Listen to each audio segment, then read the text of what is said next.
好，来继续来看韩国人气真旺的歌手 GD， 目前来台湾的小巨蛋开演唱会，迄个票是真歹买哦。啊，讲有这个恩牛集团大量来抢票，结果场馆价以6万块来卖出，佮帮忙假造身份证，互人会当用实名制顺利来入场，不法的所得超过2000万。即卖包括主嫌等4个人，拢互刑事局抓起来了。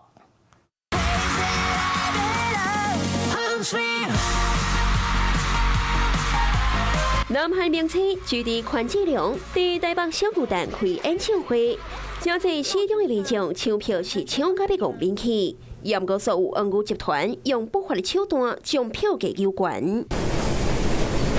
警方伫嫌犯的徛起抓到一大塔恩牛的票根，除了GD，也有陈奕迅等等歌手的门票，房间内用互超出一大笔的现金。 严过因唔拿买票尔，佮甲买主做好柜台服务。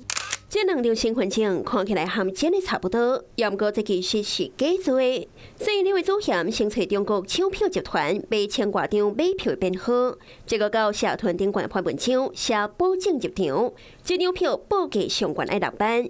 结果向买主讨因的相片，由强犯的工程师制造假身份证，互买主会当通过实名认证入场。用这个手段，集团不法赚超过2000万。无法购票入场的民众，以6到12倍的价格贩售给追星粉丝，并制作这个伪造的身份证件，通过这个实名认证。那身份证造假，当然入场的抢款嘛是家己做。 上阵为验票的所在，是凭手款就当入场。严过GD后边2场演唱会，掠恩牛掠了真严。到买主因为背不出身份证的号码，当场互掠包。将买家提供的照片进行加工伪造身份证，全案依违反文化创意产业发展法及户籍法，移送侦办。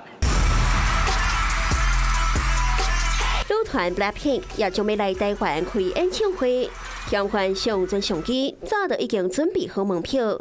如今恩牛集团拢互掠到，全部真罪。警方也将会继续追查身份证的资料是对倒来，买恩牛票的民众恐惊也会加做追查重点。Hello， 我是林仙怡，想要抢先掌握最及时的新闻资讯吗？赶快订阅、按赞、开启小铃铛，锁定华视新闻 YouTube 频道。